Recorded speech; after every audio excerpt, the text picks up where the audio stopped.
샬롬, 행복한 화요일 아침입니다. 오늘도 하나님 안에서 영혼을 수놓는 기쁨의 날을 보내시기를 축복합니다. 특별히 오늘은 서경아 성도님이 생일을 맞으셨습니다. 많이 축하해 주시고요. 성도님, 오늘 하루도 하나님과 동행하며 또 가족과 함께 감사와 기쁨과 복된 하루 보내시기를 축복합니다. 오늘 우리가 함께 묵상할 말씀은 이사야서 34장 1절부터 17절까지의 말씀입니다. 말씀을 읽겠습니다. 열국이여 너희는 나와 들을지어다. 민족들이여 귀를 기울일지어다. 땅과 땅에 충만한 것 세계와 세계에서 나는 모든 것이여 들을지어다. 대저 여호와께서 열방을 향하여 진노하시며 그들의 만군을 향하여 분내사 그들을 진멸하시며 살육당하게 하셨은즉 그 살육당한 자는 내던진 바 되며 그 사체에 악취가 솟아오르고 그 피에 산들이 녹을 것이며 하늘의 만상이 사라지고 하늘들이 두루마리같이 말리되 그 만상의 쇠자나무 포도나무 잎이 마름 같고 무화과나무 잎이 마름 같으리라.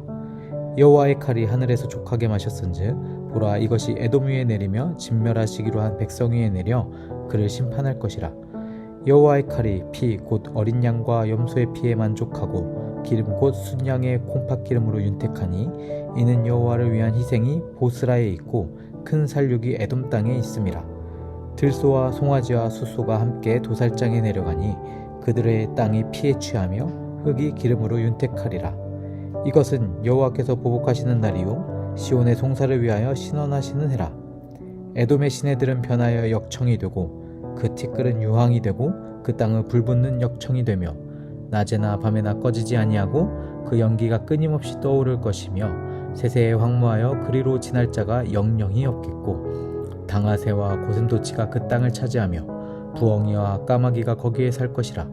여호와께서 그 위에 혼란의 줄과 공허의 줄을 들이우실 것인즉 그들이 국가를 이으려 하여 귀인들을 부르되 아무도 없겠고 그 모든 방백도 없게 될 것이요 그 궁궐에는 가시나무가 나며 그 견고한 성에는 엉겅퀴와 새품이 자라서 승냥이의 굴과 타조의 처소가 될 것이니 들짐승이 이리와 만나며 순념소가 그 동류를 부르며 올빼미가 거기에 살면서 쉬는 처소로 삼으며 부엉이가 거기에 깃들이고 알을 낳아 까서 그 그늘에 모으며 솔개들도 각각 제 짝과 함께 거기에 모이리라. 너희는 여호와의 책에서 찾아 읽어보라. 이것들 가운데서 빠진 것이 하나도 없고 제 짝이 없는 것이 없으리니 이는 여호와의 입이 이를 명령하셨고 그의 영이 이것들을 모으셨음이라. 여호와께서 그것들을 위하여 제비를 뽑으시며 그의 손으로 줄을 띄어 그 땅을 그것들에게 나누어 주셨으니 그들이 영원히 차지하며 대대로 거기에 살리라. 아멘. 여러분, 이탈리아의 폼페이라는 도시를 아실 겁니다. 한때는 그 도시에서 사람들이 오가고 장사를 하고 아이들이 뛰어놀고 오늘은 무엇을 먹을까 고민하며 살아갔을 것입니다. 당시 사람들은 아마도 그 도시에서 삶이 내일도 앞으로도 계속될 것처럼 느꼈을 것입니다. 그런데 지금 우리가 그곳을 바라보면 무엇이 보입니까? 화산 폭발로 인해 그 도시는 지금 돌로 된 길만이, 길 양옆에 집과 상점의 흔적만이 남아 있습니다. 한때는 너무나 견고하고 영원할 것 같았던 세상이 이제는 유적이 되어 있는 것입니다. 오늘 우리가 함께 살펴볼 이사야 34장은 바로 그런 말씀입니다. 사람이 견고하다고 생각했던 것들이 하나님의 심판 앞에서 무너지고 결국 무엇이 끝까지 남는가를 보여주는 말씀입니다. 1절을 한번 봐볼까요? 열국이여 너희는 나와 들으라. 민족들이여 귀를 기울이라. 땅과 땅에 충만한 것 세계와 세계에서 나는 모든 것이여 들을지어다. 하나님께서는 심판의 때에 열국과 민족을 부르시고 땅과 그 안에 충만한 모든 것 세계와 그 가운데 있는 모든 것까지 하나님의 말씀을 들으라고 하십니다. 2절에서는 하나님의 진노가 모든 열방을 향하며 하나님께서 모든 민족을 심판하시겠다고 선언하십니다. 세상은 강한 나라가 역사를 움직인다고 생각합니다. 군사력이 강하면 세상을 움직이고 돈이 많으면 원하는 것을 얻고 권력을 가지면 역사를 자기 뜻대로 만들어갈 수 있다고 생각합니다. 그런데 오늘 본문은 그것이 아니라 우리 역사의 최종 결정권은 하나님께 있다고 말하고 있는 것입니다. 4절에서 보면 하나님의 심판이 땅에만 머무르지 않는 것을 봅니다. 하늘의 만상이 사라지고 하늘이 두루마리처럼 말리고 별들이 떨어지는 것처럼 묘사됩니다. 한 나라가 무너지는 정도가 아닙니다. 우리 인간이 견고하다고 믿었던 세계 자체가 하나님 앞에서 흔들리고 있는 것입니다. 특별히 5절부터는 그 심판의 대상이 에돔으로 나타나는데요. 에돔은 에서의 후손입니다. 어찌 보면 이스라엘과 형제와 같은 민족이었지만 이스라엘 역사 가운데 에돔은 반복해서 하나님의 백성을 대적했습니다. 그래서 여기서의 에돔은 실제 역사 속의 에돔이면서도 동시에 하나님을 거스르고 하나님의 백성을 대적하는 열방의 모습을 대표한다라고 할 수 있겠습니다. 그런데 하나님께서 왜 에돔을 심판하십니까? 8절 말씀인데요. 중요한 말씀입니다. 이것은 여호와께서 보복하시는 날이요 시온의 송사를 위하여 신원하시는 해라.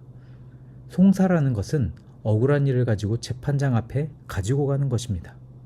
하나님께서 자기 백성들이 억울한 일을 당하고 고통과 눈물을 흘리는 시간을 보낸 것을 아신다는 것입니다. 그리고 자기의 백성의 억울함을 그냥 지나치지 않으시겠다는 것입니다. 사랑하는 성도 여러분, 이것이 오늘 우리에게도 큰 위로가 됩니다. 우리가 살다 보면 사람에게 설명할 수 없는 억울함이 있습니다. 말하고 싶어도 말하지 못했던 일이 있을 수 있습니다. 누군가에게 받은 상처가 아직 마음에 남아있을 수도 있습니다. 가정에서, 직장에서, 여러 관계 속에서 분명히 내가 상처를 받았는데 아무도 알아주지 않는 것처럼 느껴질 수도 있습니다. 그럴 때 우리의 마음은 답답하죠. 그러나 오늘 말씀은 우리에게 분명히 말씀합니다. 하나님께서 보고 계십니다. 하나님께서 알고 계시고 우리 하나님께서 기억하고 계시다는 겁니다. 그러므로 우리는 모든 것을 아시는 주님을 신뢰하며 나아가야 합니다. 내 힘과 감정으로 해결하기보다 오늘 내 앞에 그 일과 내 앞에 보여진 그 사람을 주님의 손에 맡겨드리는 저와 여러분들이 되기를 축복합니다. 이어서 보겠습니다. 11절에는 아주 독특한 표현이 나옵니다. 여호와께서 혼란의 줄과 공허의 줄을 그 위에 베푸실 것이라고 이야기합니다. 여기서 혼란과 공허라는 표현은 우리에게 창세기 1장 말씀을 생각나게 합니다. 하나님께서 세상을 창조하시기 전에 땅이 혼돈하고 공허했습니다. 하나님께서는 그 가운데서 혼돈과 공허 가운데 질서를 만드셨습니다. 빛을 만드시고 땅과 바다를 나누시고 생명을 그 가운데 채우셨습니다. 그런데 오늘 말씀에서는 어떻습니까? 그 반대가 나타나는 모습을 봅니다. 하나님을 대적하고 악을 붙잡은 결과가 무엇입니까? 하나님의 심판이 임하자 사람이 세워놓은 질서가 다시 혼란과 공허로 돌아가는 것입니다. 이것이 죄의 결과입니다. 줄과 추는 원래는 건축할 때 사용하는 도구입니다. 무언가를 똑바로 세우기 위해서 사용하는 것입니다. 그런데 오늘 본문에서는 이 건축의 도구가 세우는 데 쓰이지 않고 파괴하는 데 쓰입니다. 하나님께서 줄을 대시고 줄을 내려보내셨는데 그 결과가 세움이 아니라 무너짐입니다. 무슨 말씀입니까? 우리 삶을 한번 돌아보기 바랍니다. 인간은 평생 무언가를 세우면서 살아가려고 합니다. 재산을 세우고 경력을 세우고 명성을 세우고 나의 안전한 삶을 세우려고 합니다. 그리고 생각합니다. 이 정도면 괜찮겠지. 이것이 나를 지켜주겠지. 그런데 하나님 없이 세운 것은 아무리 화려해도 영원하지 않다는 것입니다. 사람이 영원할 것처럼 세웠던 것이 결국 가시나무와 엉겅퀴가 자라는 폐허가 되었습니다. 이어지는 말씀은 우리에게 아주 놀라움을 전해주고 있습니다. 16절 말씀인데요. 너희는 여호와의 책에서 찾아 읽어보라 라고 이야기합니다. 강했던 에돔은 무너졌습니다. 도시는 사라졌습니다. 왕들도 사라졌습니다. 사람이 자랑하던 것도 다 지나갔습니다. 그런데 하나님의 말씀은 남아있다라는 것입니다. 하나님이 말씀하신 것은 하나도 빠짐없이 반드시 이루어진다는 뜻입니다. 그렇기 때문에 오늘 우리가 붙들 것은 다른 것이 아니라 하나님의 말씀이라는 것입니다. 말씀을 맺겠습니다. 오늘 우리 가운데에도 갚아줄 힘도 갚아줄 방법도 없는 억울함을 안고 사는 분이 있을 수 있습니다. 잘못한 사람은 아무렇지 않게 살아가는 것 같고 나만 그 자리에 남아있는 것처럼 외롭게 느껴질 때가 있습니다. 그러나 오늘 본문이 우리에게 말씀하고 있습니다. 하나님께서 보고 계시고 그리고 친히 신원하시겠다 말씀하십니다.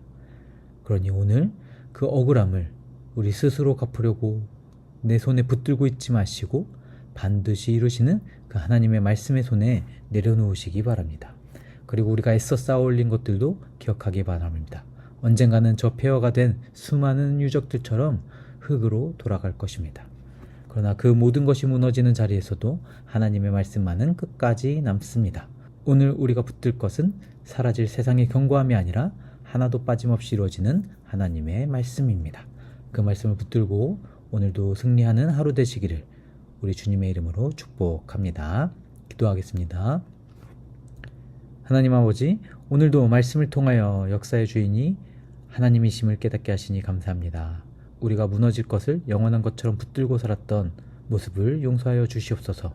돈과 사람과 내 계획보다 주님의 말씀을 더 신뢰하게 하여 주시고 우리의 억울함과 상처도 주님의 손에 맡기게 하여 주시옵소서. 혼란과 공허가 아니라 말씀으로 우리의 삶을 다시 세워주시고 오늘 하루도 변하지 않는 하나님의 말씀을 붙들며 믿음으로 살아가게 하여 주시옵소서. 감사드리며 예수님의 이름으로 기도드립니다. 아멘.